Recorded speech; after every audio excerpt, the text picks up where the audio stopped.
ভালো করে পেঁয়াজটা লাল হয়ে গেছে।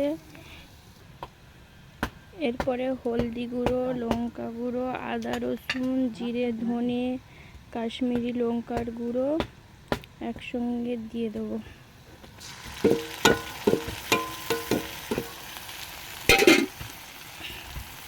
দিয়ে ভালো করে নাড়তে থাকবো।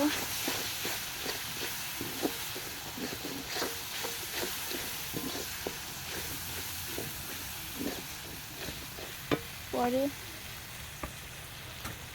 টমেটো দিয়ে দিই।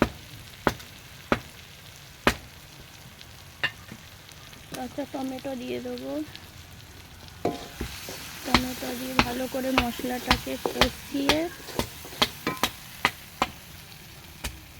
10-15 মিনিট মশলাটাকে কষাবো ভালো করে।